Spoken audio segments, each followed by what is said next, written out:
Hi, everyone. Welcome and thank you for attending LEAF 411's first interactive virtual education event, the LEAF Learning Series, Get the 411 on Cannabis Therapeutics. This event was designed especially for you, the consumer. Whether you are considering introducing cannabis into your regimen, have used cannabis here and there, but maybe haven't had the success you were hoping for, or you've been an experienced user for years, but never had a review of the basics, especially with the updated science we know today. Knowing the fundamentals of how this amazing plant may be used in a safe and effective way will create the building blocks needed to continue that journey into condition-specific treatments. I am Catherine Golden, RN, CEO, Executive Director, and co-founder of LEAF 411, and I am joined by Dr. Dave Gordon.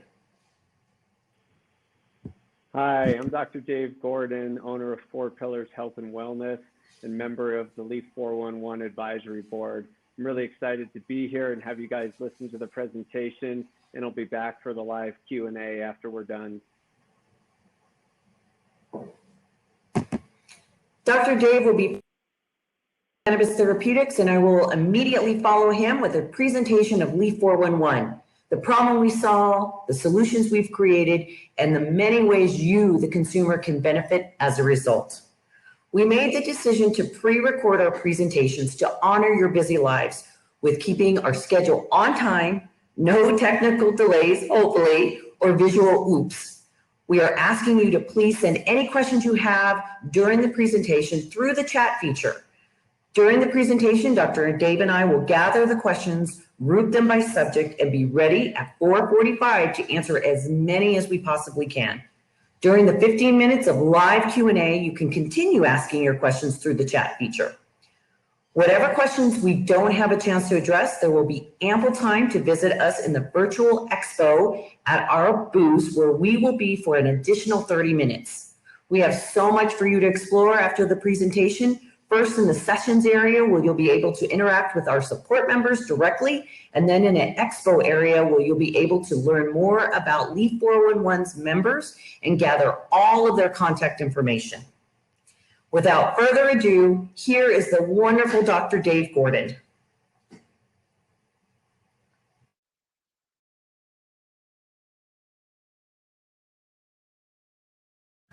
Hi there, welcome everybody. I'm excited to be here for the inaugural LEAF Learning Series. We're talking Cannabis 101 today, the basics of cannabis. My name is Dr. Dave Gordon. I'm an internal medicine physician here in Denver, Colorado. I've been working with chronic disease my whole career. Pretty early on, I figured out a lot of what I was taught didn't work that well, and thus I've been using integrative tools to help patients for over 20 years. I became interested in cannabis after Colorado legalized it for medical use. I had patients coming to me and saying, hey, cannabis is helping for my sleep, for my pain, for a variety of other issues. So I started really digging into the research and the science behind cannabis, was blown away about what had been withheld from me for most of my career. Nowadays, I do cannabis and integrative medicine consultations, and I've learned so much about cannabis. I want to share some of that with you today. So why cannabis? Well, of course, we think of it primarily as a medicine. There are so many chronic conditions that are affecting people these days, and cannabis has the potential to be a valuable tool for so many. And why are people looking for new tools? Well, one of the things that happens when you're dealing with chronic disease is you get overloaded with medications. It tends to be the only option you're given. And a lot of these medications can be helpful, but often they're not helpful. Often they cause a variety of side effects. And frankly, people are just looking for better options when they're dealing with their medical conditions. But it's not just cannabis as a medicine. Cannabis is really valuable, and a lot of people use it as a lifestyle tool. Some people may not have clinical depression or anxiety, but everybody deals with stress, especially these days. So people are looking for cannabis to help them just get more pleasure out of life, to enjoy life, maybe reframe their thinking a little bit. Maybe they're using it as a spiritual tool. So there's a lot of reasons why people are interested in cannabis. Hopefully, as we talk today, we'll go over some measures. So if you choose to use cannabis, you can do so safely and effectively. There is a lot of misinformation about cannabis out there, and it's a pretty controversial topic. So much of this misinformation comes from years of false propaganda that we've had since cannabis prohibition. So some of these myths we want to go through and kind of dispel these myths and give you the facts and the information that's available out there. So we'll talk about these throughout the talk and hopefully educate you on what we really know about this plant. First myth we'll commonly hear that cannabis is just this new flash in the pan therapy. And frankly, cannabis as a medicine certainly is in the news a lot more recently in the past several years, but it's not a new therapy for medicine. Cannabis has been used as a medicine for thousands of years. In fact, the first documentation written of cannabis as a medicine was in ancient China over 5,000 years ago. It was used for a variety of conditions. Cannabis was used throughout ancient times in China, India, and the Middle East. It's a staple. But even as we move to Western medicine, cannabis was also regularly used. That picture in the middle you see there is Queen Victoria. Queen Victoria, her doctor regularly used cannabis with her for her menstrual pain and other conditions. And even as we get into the United States in the 20th century, cannabis was a staple as well. I guarantee you, when you see a doctor with his black bag doing house calls, there's 100% likelihood there was cannabis tincture in that bag. It was regularly used until it was prohibited in 1937. In fact, when cannabis prohibition was being argued, the leading opponent against prohibition was the American Medical Association. Another myth you'll hear is we don't know anything about cannabis, as it's some magical elixir that is just lost when it comes to information. And the truth couldn't be further from. In fact, there's over 50,000 research papers telling us how and why cannabis works in our bodies.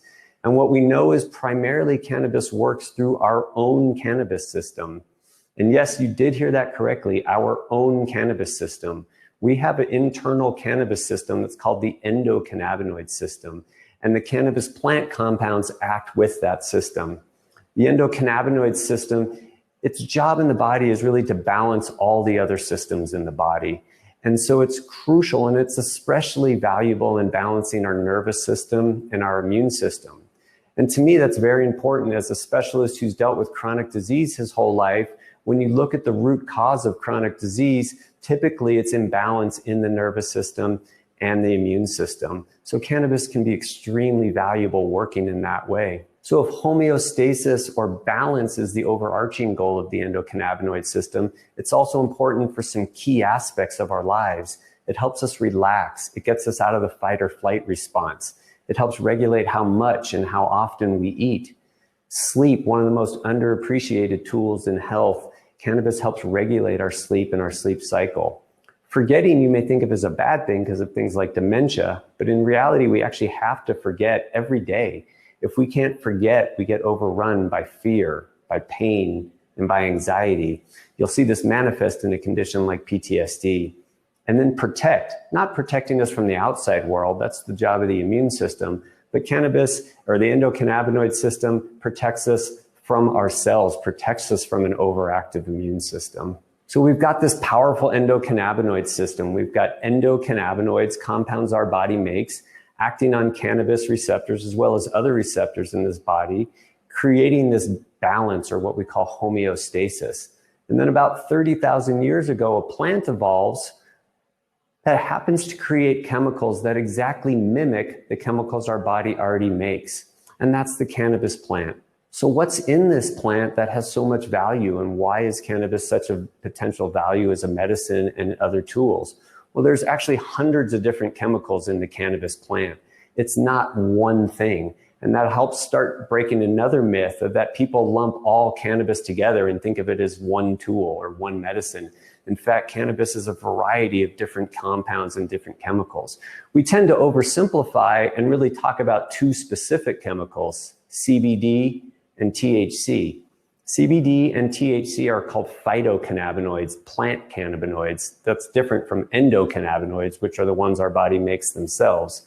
But beyond CBD and THC, there are other compounds in the plant. There's other phytocannabinoids, there's terpenes, which provide smell and flavor to the plant, but also have a host of other medicinal benefits.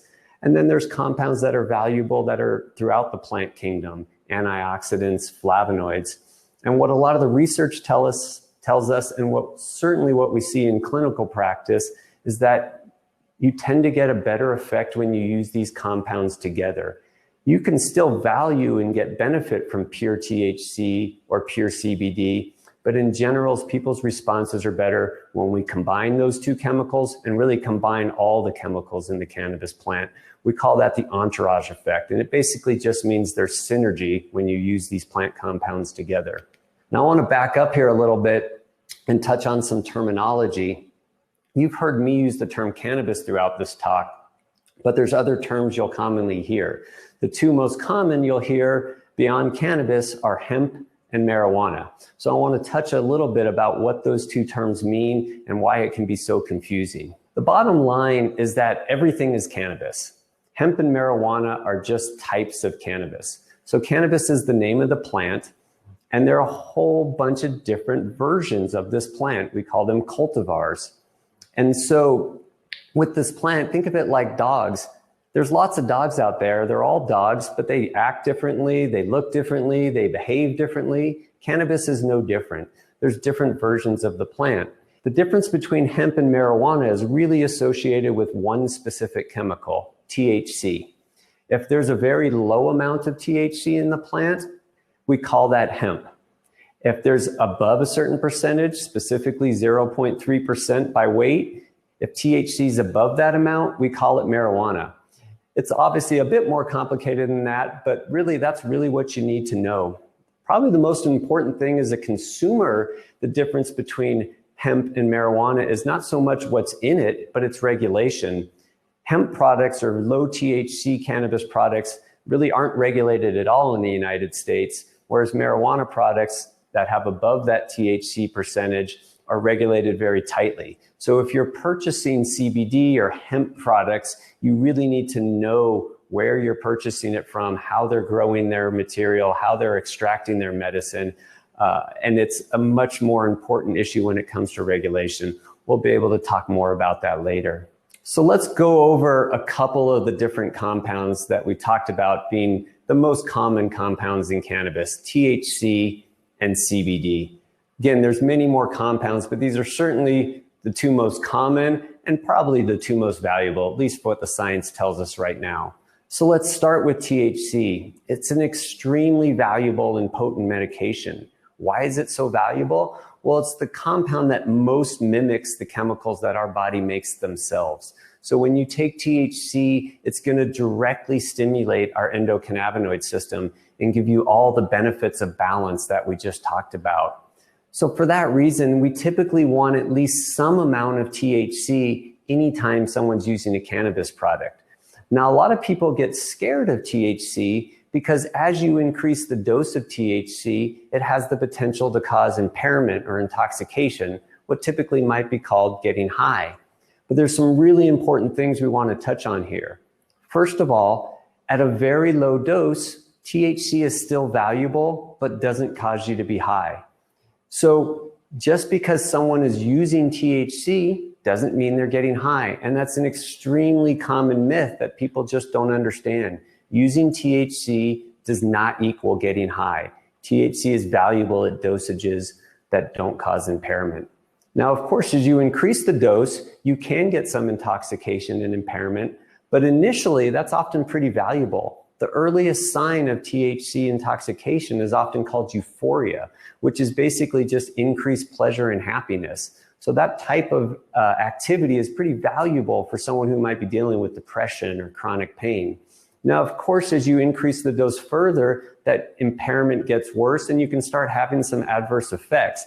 It might be paranoia, it might be anxiety, it might be loss of coordination or short-term memory loss. So these are things we want to avoid, but it's important to note, no matter how much THC you put in your body, there's no lethally toxic dose. You can't damage your kidneys or your brain or your organs like you can with so many other therapies.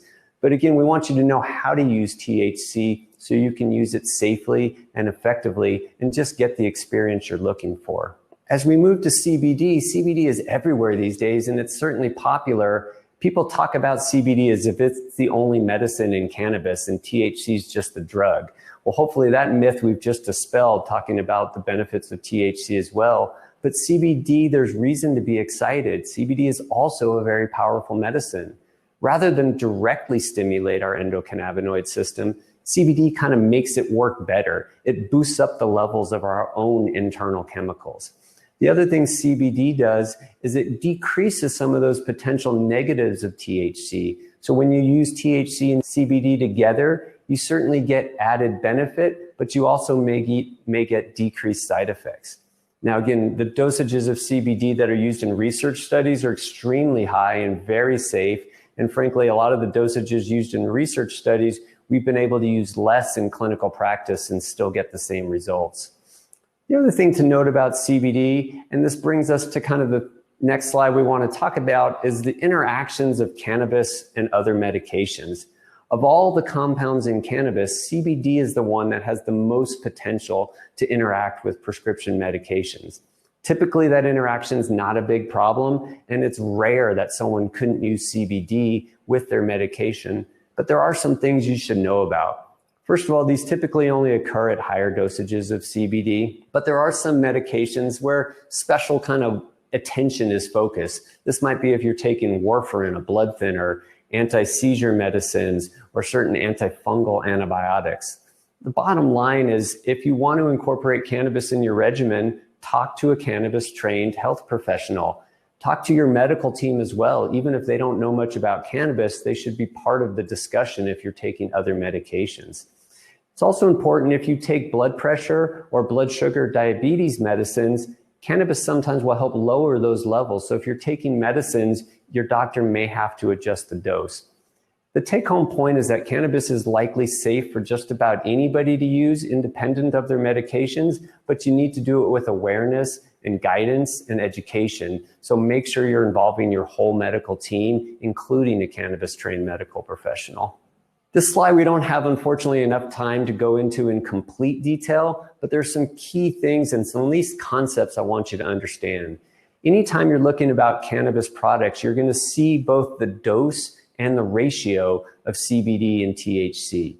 We typically separate cannabis into kind of three rough categories: products that are very high in CBD and low in THC, products that are more balanced that have about an equal amount CBD and THC, and then products that are lower in CBD but higher in THC. So those three categories we use differently and they have different effects. And so you can kind of think about products you're looking at, which category they fall into. For the high CBD products, things that have very low THC levels, that's the whole hemp industry. By definition, we said hemp is low in THC. So these high CBD products that are hemp extracted or high CBD products you get in a dispensary, they really have little to no chance of causing you to be high because the THC content is low. So those products we typically dose based on how much CBD is in them. We often use those products more for maintenance on a continual basis to get consistent stabilizing benefits. Dosages, maybe a starting dose might be between about 10 and 25 milligrams of CBD with a rough range of maybe 10 to 100 milligrams per dose. But again, with CBD, many people do use significantly higher, but those numbers will end up working for the majority of patients. As we go to products that have a little bit more THC, our balanced products or our high THC products, we switch gears and start dosing based on the THC amount. Because one, we know just a little bit of THC often works, and two, we want to minimize any impairment or an unnecessary intoxication if the patient or the person's not looking for that. So we dose based on THC content, starting less than 2 or 3 milligrams, and the dose range maybe is between 1 and 20 milligrams of THC per dose. Of course, there's going to be people who need or use more than that, but that's again going to work for most people. Now, again, I want to reiterate, intoxication is not always a bad thing. Remember that little bit of intoxication often is just causing increased pleasure and happiness with your activities, something that might be valuable and that you're looking to achieve. So we talked about all these different compounds that might be in cannabis. There's also a whole lot of different ways we can put cannabis in our bodies, methods of administration. We're not going to be able to go through all of these. We'll touch on a few of them, but there's a couple key points that I'd like to make. First, as you should know, is there's not a best way to take in cannabis. There's just simply differences. There's pros and cons for all these different methods of administrations. So the second point is really you want to step back and say, what am I trying to achieve? And then talk to somebody who can explain these methods, and then you'll see which one makes the most sense for you. I'll start with topical. Topical, this is just taking a cream or a salve and rubbing it on a body part. Basically, if you have a spot on your body you can point to and it hurts there, there's a decent chance a cannabis topical may help you. Cannabis topicals are just working on receptors on or underneath the skin. And if you use a cannabis topical properly, there's going to be no absorption into the body, so there's zero chance of being intoxicated, even if you're using a THC topical. So for a lot of people, it's a great way to just get started, especially if they're dealing with some type of superficial pain, something that's close to the surface. So it brings up another point, and one of the myths we were reviewing at the beginning, not one cannabis product equals another cannabis product. So just to give you an example, people might lump all cannabis users, saying, oh, everybody's smoking and getting high. Well, someone using CBD as a topical product is also using cannabis. Just goes to show you, you really have to understand what someone's using and how they're using it to really decide if it's going to be effective or not. Ingestibles, this is anything eventually you're going to swallow. So you might use a spray, a tincture, pills, capsules, foods, all kinds of things you might use. Eventually they're getting swallowed. Now these can be really overwhelming. If you go into a dispensary, you're going to see tons of different options. Personally, I think you can narrow that options down a bit by using products that have what I call a medically focused design. So what does that mean? It means one, it comes in a low dose option. So we said often low dose cannabis works great. So we want to start at that low dose.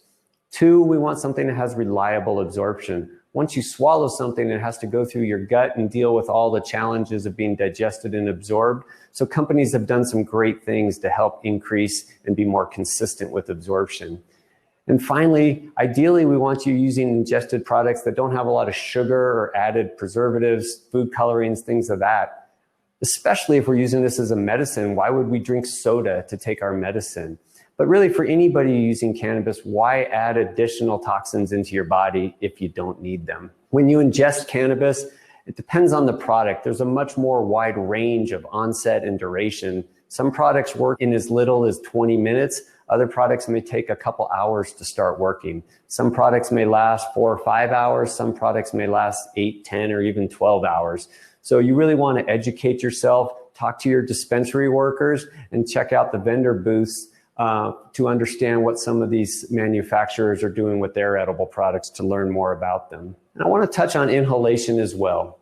There's actually some significant benefits in certain situations to inhalation. First of all, it works really quickly, within seconds to minutes. Secondly, if you're using THC to a level that can cause some impairment, that time of impairment is pretty short when you inhale, usually only lasting a few hours at most. And there's different ways you can inhale. There's smoking, which is essentially burning the plant material. And then there's vaporizing, which is just heating it to a temperature that evaporates the medicine, but leaves all the plant material behind. So vaporizing became kind of a bad word in 2019. We had a vaporizer crisis where there was very low quality ingredients and devices out on the market that were literally killing people. But you should know vaporizing can be done safely. If you use the right type of device and the right ingredients, it's actually a very effective and safe way to take in cannabis medicine. And again, inhalation has a variety of benefits. It's also one of the easiest ways to what we call microdose, where you can use very tiny amounts at a time until you get the effect you're looking for. It's also important that inhalation is one of the most cost-effective ways to use cannabis. And cost is crucial, especially since for those using this as a medicine, it's all coming out of their pocket at this point. So does cannabis work? What does the research say? Absolutely, the research says it works. Now, we don't have time in this talk to go through all the research data, but again, we're going to dispel another myth. And this is a myth I'll commonly hear from my medical colleagues. People say things like, there's no data, there's no proof on cannabis. Really, that's just simply not true. So rather than go through all the data, what I really want to do is tell you the approach I take when I look at cannabis as a medical treatment, or really I use the same approach when I look at any treatment I might consider for a patient. I use what's called evidence-based medicine. So what is evidence-based medicine? Well, it's a three-pronged approach. First, we start with the current best science. These are the journal articles. This is the research, clinical trials, all the work that's done in the lab. So we start there, and it gives us a wealth of information about how and why cannabis is working. But we don't stop there. Next, we look at clinical expertise. This is what we're learning from doctors and practitioners who are working with this plant and working with patients. And then finally, we absolutely look at the patient experience. Sadly, the patient experience is often completely disregarded in most medical offices, but so important. In fact, the most important thing. So when I look at cannabis through the evidence-based medicine lens, using the current best science, my clinical expertise and those of other practitioners, and the input from patients that I've seen, as well as those all over the world, I absolutely feel cannabis has evidence to work in a variety of issues. So this is just a list of some of the most common conditions that we use cannabis for. Okay, this is not an exhaustive list by any means, but when I'm seeing cannabis consultations in the office, these are the conditions most people are presenting with. Now, you should know it's not a one-size-fits-all. You can't just say, I have pain, what's the best treatment for me? Or I have nausea, what's the best for me? You have to learn about the plant and decide how cannabis is going to work for you. And there is a trial and error component to things. One reason cannabis is an interest for so many of these conditions we touched on earlier is because cannabis has the potential to treat a multitude of symptoms people are having. People don't just have a diagnosis, or even if they have different diagnoses, they're all intertwined. It's a web. You can't just treat different diagnoses separately. That's one of the failures of modern medicine, is they don't look at the interactions between all these conditions.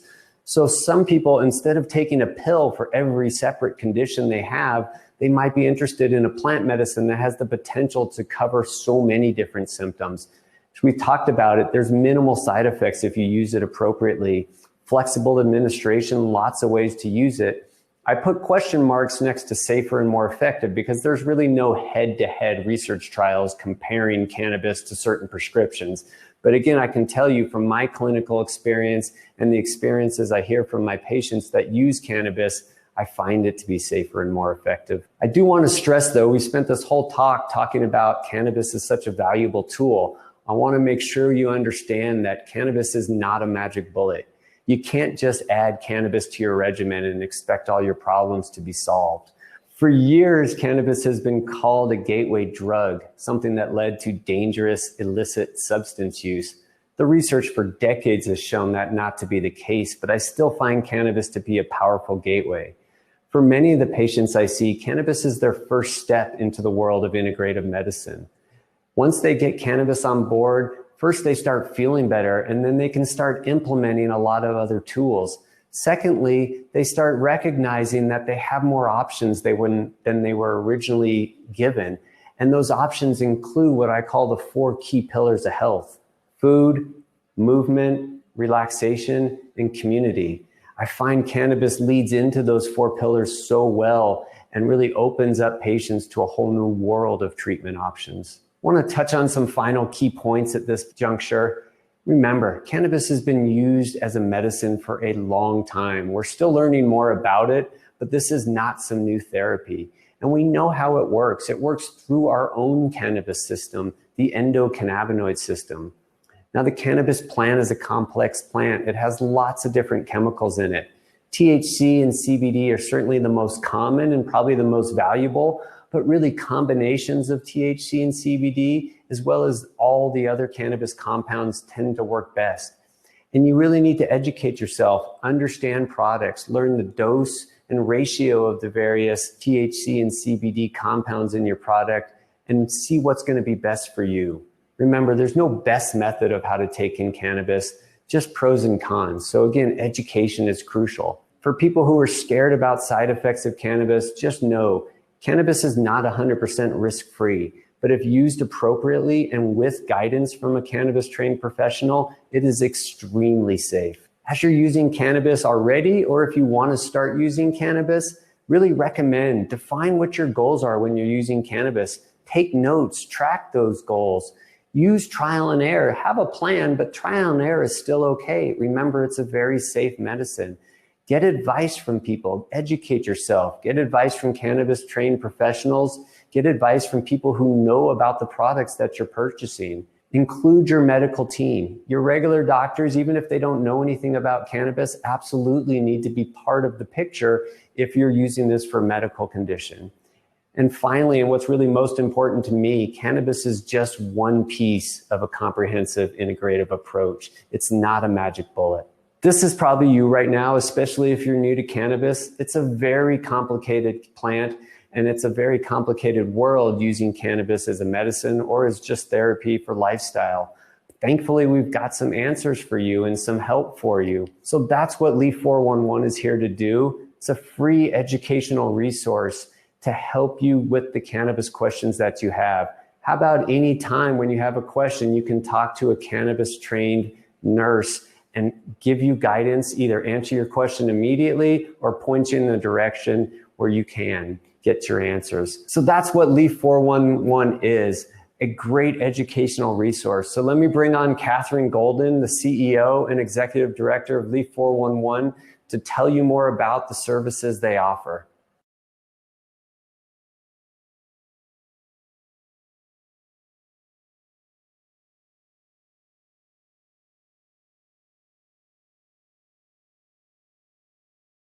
What a fantastic presentation. First of all, a big thank you to Dr. Dave for a wonderful review of Cannabis Basics. If you want more information on 4 Pillars Health and Wellness, be sure to join him at 5 p.m. at his 4 Pillars booth. That was great information, but we know you have questions. Questions like, what about my specific pain, my sleep issues, my type of anxiety or depression for myself or a loved one? Where do I go now to get my personal questions answered? At Leaf 411, we believe that using cannabis as medicine is a journey. Like learning a new language, it takes more than one lesson to become fluent. Likewise, we don't expect you to walk away from a 30-minute cannabis review with all the knowledge you need, but we know you have questions. And who do you ask? And that's where Leaf 411 began. As a solution to a problem I saw from personal experience, because I too had the same questions. I have a family member thrown into survival mode, diagnosed with stage 4 cancer, very young, children at home, and only given a few years to live. As a registered nurse, I was able to dive into the research, look for the industry leaders, and jump into that journey of self-education on cannabis medicine as a medical professional. I could be there for them, on the phone, ready to answer my family's questions at any time and direct them to the appropriate resources. But what about everybody else? What about all the people that don't have a medical professional in their lives? Where do they go? I'd like to tell you more about Leaf 411 and highlight all of the programs and services that Leaf 411 has to offer. As a nurse, I was able to help my family. But like I said, what about everyone else? Do you go to your family and friends and coworkers? Anyone who uses must know what dose is right for me, right? And then there's misinformation all over the web. It gets very confusing. And then there's also misleading and false marketing tactics on products. Looking for answers, many consumers turn to dispensary employees, not realizing that bud tenders are not allowed to answer questions that could be seen as giving out medical advice. Because cannabis or marijuana is a Schedule I drug, not enough healthcare professionals are knowledgeable in cannabis therapeutics. Additionally, the modern American healthcare system is set up so that patients get the quality and quantity of care that they can afford and have easy access to, creating a lack of trusted resources for your cannabis questions.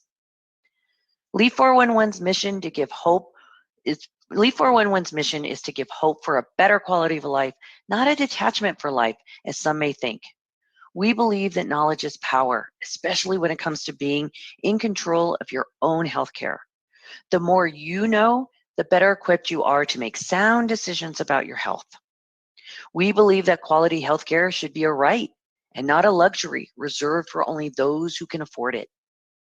Leaf 411 believes quality healthcare should be accessible and affordable for everyone, no matter who you are, no matter where you live. Leaf 411 was built on the foundation of trust. When you call, there is always a registered nurse answering the phone. Nurses were voted the most trusted profession for 18 years in a row. We get a lot of callers who are brand new to the cannabis plant and are looking for products and retailers or dispensaries that they can trust. When discussing cannabis products with callers, our loyalty is first and foremost to you, the public. While the cannabis industry gives philanthropic dollars to Leaf 411, it is vitally important for our community to know that we consider ourselves to be patient and consumer advocates, first and foremost. You can access cannabis and education from trained medical professionals by way of our 3 programs. Our first program is the Hotline. You have Monday through Friday access to cannabis-trained nurses. We have a chat feature on our homepage with access to send us a message. With this hotline, we've helped our public understand important information like, what's the difference between CBD hemp and marijuana? How to read the sometimes very confusing product labels, which is vital to understanding how many milligrams you are actually consuming. In addition to the hotline, we educate the community, like this Leaf Learning series you are attending today. In answer to the misconception that there is not enough cannabis research, we created a robust library that is user-friendly, searchable database that we built for you to see the same research and peer-reviewed articles that we do. You don't have to take our word for it. You can see the science for yourselves. Just type in almost any condition and you will see many links to articles and studies that you can print and take to your clinical team for a candid cannabis conversation. Affordability can be an issue. So we not only created the free Hotline program and the free Leaf Learning series, but we also created an affordability program. We've created financial scholarships for medical marijuana card evaluations performed by participating physicians. We're connecting program participants with vetted donated products subject to local laws and availability. Drop by the Leaf 411 booth in the expo and we will be happy to give you more information. So Leaf 411 could not do all of this for free for you without the philanthropic support of the industry members you see here today and listed on our website. All of these members give Leaf 411 philanthropic funding to keep our services free for you. Please consider supporting their businesses because when you support their businesses, it lets them know how much you appreciate them caring about you. Not only do our members donate the money needed to keep these programs free to our public, but they also donate their products and services to our affordability program for patients in need, which is very important right now. But we can't help as many people as possible without your help as well. There are a few things you can get involved with. We would love you to tell everyone you know about our programs that include our hotline, our outreach, our affordability. Help spread the Leaf 411's mission to family, friends, and all kinds of businesses. Please tell your favorite dispensary or brand that you would like them to become a Leaf 411 member to support the programs that support this community. We would kindly ask you to please support the cannabis businesses that support us. These businesses truly care about harm reduction with cannabis, and to prove it, they are more than willing to donate monthly to Leaf 411 to keep our public safe. Finally, if you have the ability to donate and support our mission, then we are truly honored. Your monetary support helps ensure that every community member has equal access to the same healthcare resources everyone has access to. With the financial support of the cannabis industry and your recurring donations, we've been able to build and continue to grow 3 different programs, identifying and servicing needs throughout our communities in less than 1 year. Through our free Hotline program, we've been able to guide close to 1,000 people in 35 states towards safe and effective use, and our outreach is growing every month. With your continued support, we can hire more nurses on the hotline. Pre-COVID, we were educating about this public service in person, and now we've had to adapt to a virtual outreach to continue meeting you where you are, where we all are, in our homes. Through the generous donations of products from some of our members represented here today, in the last month since we've launched our Affordability Program, and in partnership with American Medical Refugees, we've helped 10 low-income program participants in Colorado access donated products, and more participant applications are coming in every week. And we're excited to start accepting donations to our Red Card Scholarship Fund so that we can help provide financial assistance to low-income patients in need of medical cards. Saving money, that's very important. And we can show this in the amount of cost savings we can potentially provide for the new consumers getting the 411 to help prevent the 911. So what does one typical ER visit cost versus getting the information from us for free and learning ways to prevent the need to go to the ER? We can save you time. In an average call, which is typically between 20 to 40 minutes, you can get all of your questions answered and be pointed to the right direction. If you compare that with consulting with, say, Dr. Google, where you're desperately trying to find the right keywords to type to hopefully find some of the information you're looking for, then you've got to trust that source and read it and understand it all by yourself. Well, that's where Leaf 411 comes in. Our service can save you time and energy by allowing the professional trained nurses guide you to those resources. To close out this presentation of the who, what, and why Leaf 411 was created for you, I'd like to humbly thank each and every one of you for the amazing support you've shown us by joining us virtually today. You've watched, listened, learned, and now it's time to interact with Dr. Dave, Leaf 411, and the many cannabis support members. Our members have put all of their time and donations into today's presentations to ensure that you are well on your way to a successful and responsible use of this medicinal plant. So now, let's get started. Let's now open the discussion up to a live Q&A session. Hello, everyone. We're back. So I hope you really enjoyed that, and we've had some questions come in. So we would like to go ahead and answer them.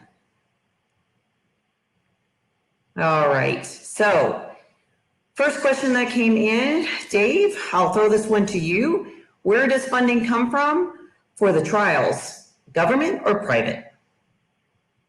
Yes. So cannabis trials in the United States, well, really, there's a variety of trials that come in. In the United States, we're much more limited because of its Schedule I status. It is extremely, extremely challenging to get a regular cannabis, at least THC-focused cannabis study done in the United States, often taking 4, 5, 6 years just to get the trial started. But that funding often does come from the NIH, government funding, things of that nature. There are some private funded studies, pharmaceutical based. So for example, there is now a CBD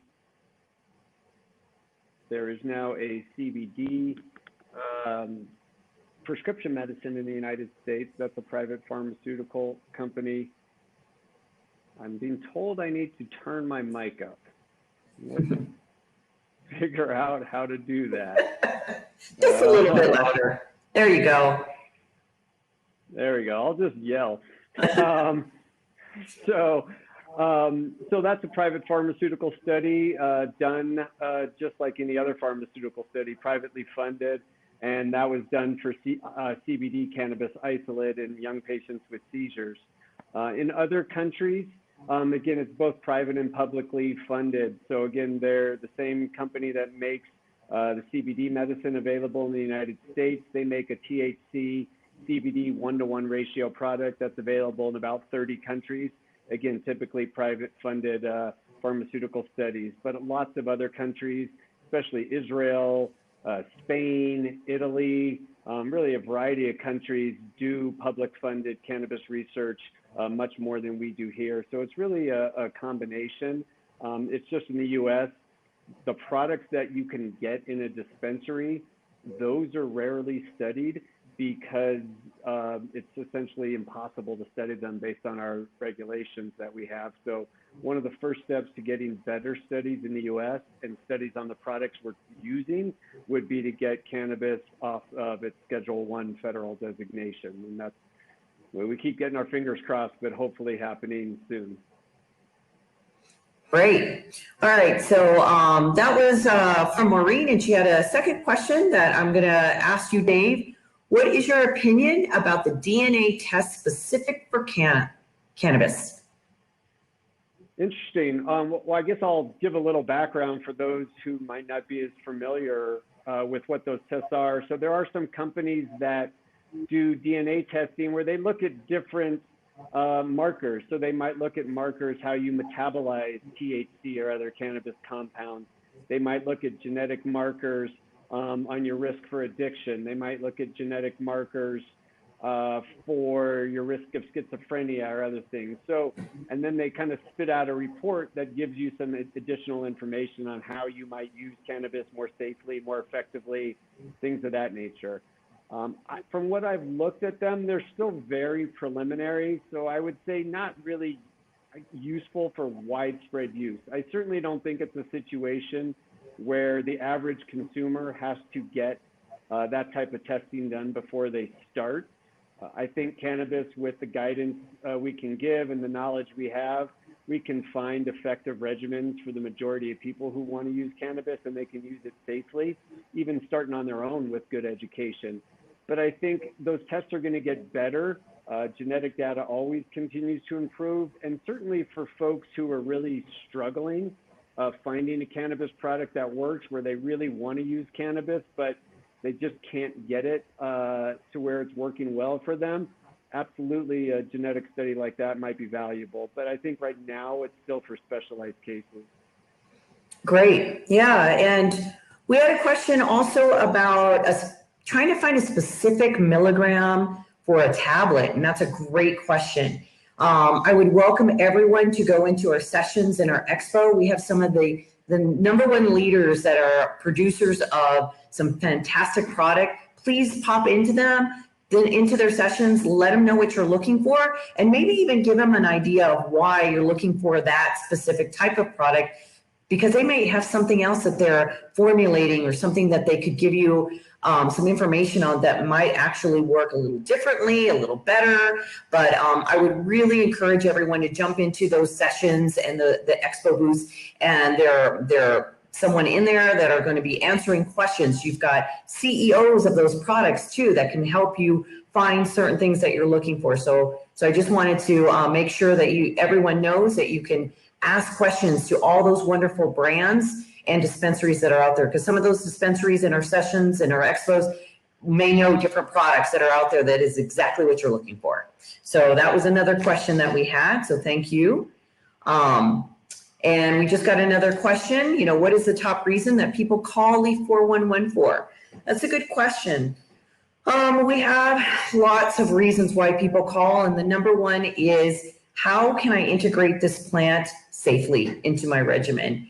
And we really are big on educating about safe and effective use. A lot of people have questions. One of the biggest ones that we get all the time is, do I have to smoke to actually get my medicine? Dave, I would love for you to answer this, because this is probably one of our #1 questions, is people still thinking that they have to inhale to have a medicinal effect. So absolutely, they do not have to smoke. Nobody has to smoke.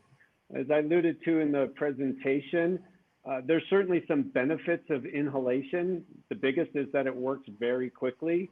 And so say, especially for someone like nausea, where you kind of don't want to wait 2 hours for an anti-nausea agent to work, you need something to help you eat, that rapidity of inhalation is great. But even when you talk about inhalation, again, you don't have to smoke. Talked about vaporizer options, and you can vaporize flower. You don't have to smoke the flower and burn it. You can vaporize it. So there's devices that can help do that. So the short answer is no, you absolutely don't ever have to smoke. You may find, based on your specific needs, that inhalation is still valuable, but even that can be done without smoking. And for many people, especially for chronic issues and really chronic pain especially, which is far and away the most common medical complaint that people have who use cannabis, oral products often really work well because you're looking for kind of a steady state or a consistency with chronic pain.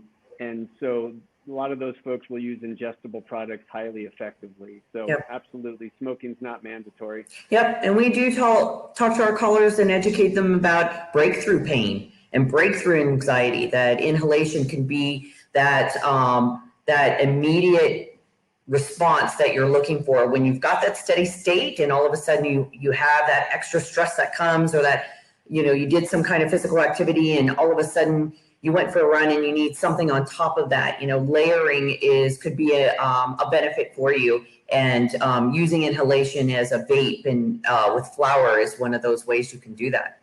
So great. Dave, here's another question for you. Do you have any data, or what's the latest you can tell us about cannabis suppositories? Anything about suppositories?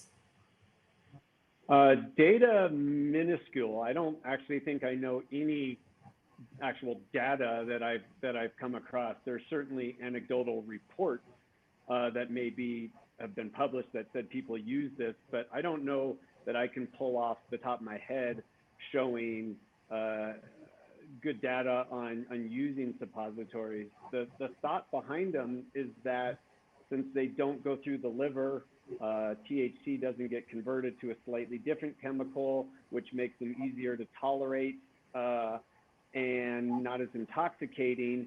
And so often people who want to use high dosages have thought, hey, if I use it via suppository, I might be able to get more in my system without having the negative effects. But I haven't seen data showing blood levels or anything that's showing you're really getting enough cannabis in the system. My thought is that if you really don't feel any effects of the THC, I'm not sure how it's going to be having its beneficial effects on the body.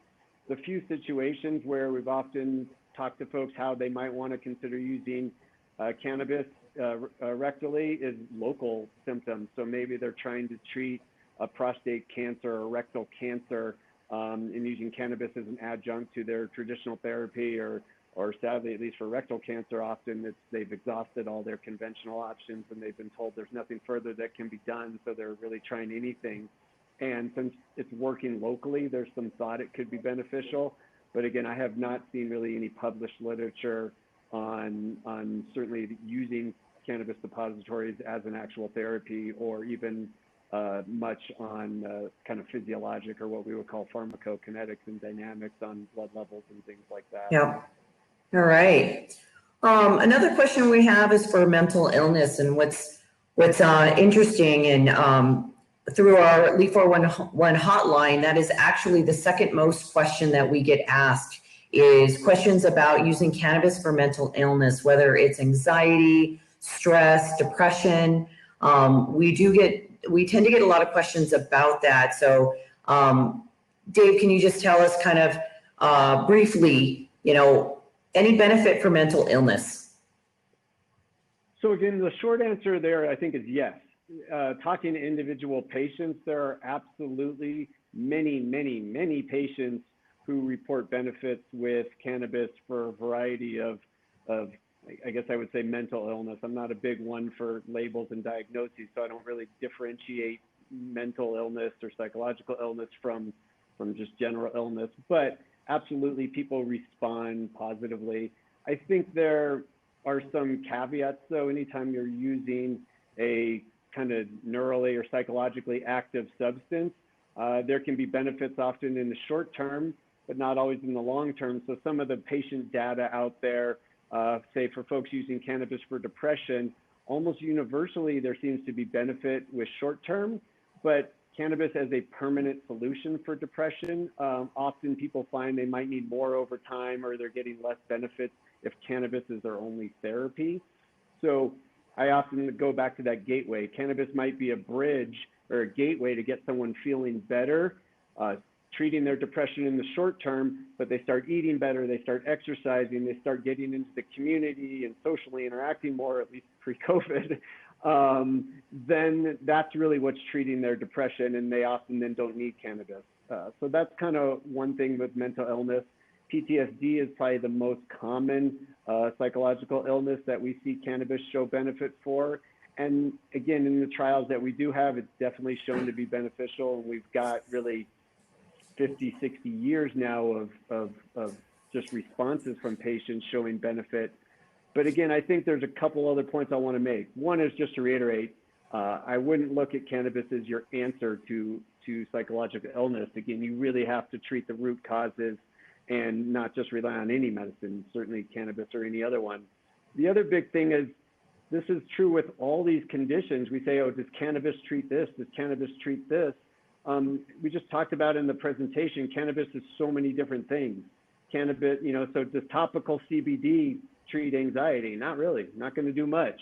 But a high CBD product that you're taking orally or inhaling absolutely can treat anxiety.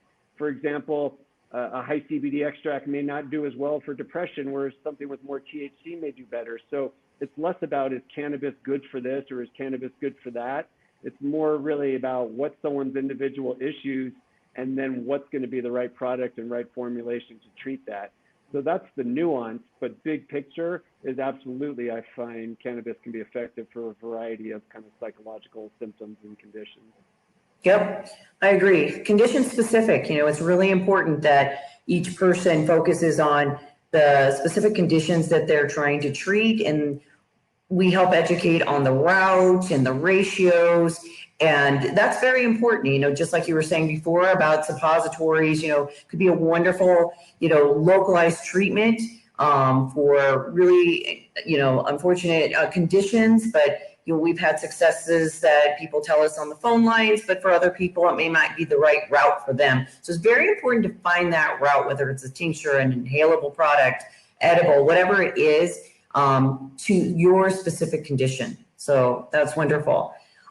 Next question is really important because we have that vaping crisis. So the question is, what are the rules or guidelines for vaping? What additives to the product are used that are bad for you? Yeah, well, certainly the biggest one that really came out of the, vaping crisis of 2019 was a compound called vitamin E acetate. And vitamin E sounds harmless. We know vitamin E is good for you. It's vitamin E. But basically in a certain form, when you inhale it into the lungs, it was causing essentially a type of pneumonia, for lack of a better term.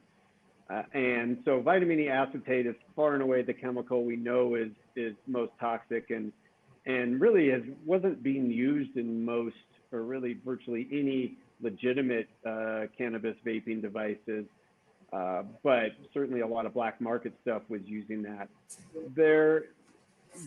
That's the one that's most clearly been problematic, but there's other ones that still really try to avoid. These are essentially what we call polyethylene glycol, or antifreeze essentially. They're basic various types of molecules that are often used in cleaning supplies and plastics and other things that they're used to thin out the cannabis extract that you then put in an oil pen. And when you inhale that, not ideal. And frankly, there's a lot of products out there that have been tested orally, so they're kind of fall under what we call GRAS in the United States, GRAS, not grass as in the colloquial term for cannabis, but generally recognized as safe. But that's all based on oral, eating these things. So they're often plant compounds, but no one's really tested them to be inhaled. So as a general rule, I'd like to minimize anything that I don't know has evidence on inhalation. So when it comes to vaporizing, I'm a big believer of starting with vaporizing flower. flower, you know what you're getting, and you're heating it and you know what you're evaporating. I do think oil-based vaporizers with the right device, and again, very limited ingredient profile, pretty much cannabis extract, and that's about it, can be done safely, but it's much more challenging. You really have to know the company and the product in much more detail. So I would say my general rule for vaping is stick with vaping flower with a good quality vaporizer. The vaporizing oil can be done. There's just a lot more legwork you have to do to do it safely. Wow, what a fantastic round of questions and answers. As we wrap up our presentation, I'd like to end with one final thank you, and perhaps the most important of all is the three amazing women of Cannacations, Jen, Susan, and Ann. They were hopping around this event, welcoming all of our attendees and our members, and they have donated their expertise to host this event, donated their platform, this hop-in platform for everyone to use. And it's so exciting to have Cannacations here with us today. So please, now is time to go to those sessions, join those interactive sessions with all of our members, and then hop into the expo. So Dave and I are going to leave now. We're going to hop into our sessions booth where we can answer more for from 5 to 5:30. We'll be answering more of your questions. For me, it's about Leaf 411 and our mission. And for Dave, you can ask him any questions for 4 Pillars Health and Wellness. So thanks, guys. We'll see you in those sessions. Thanks, guys.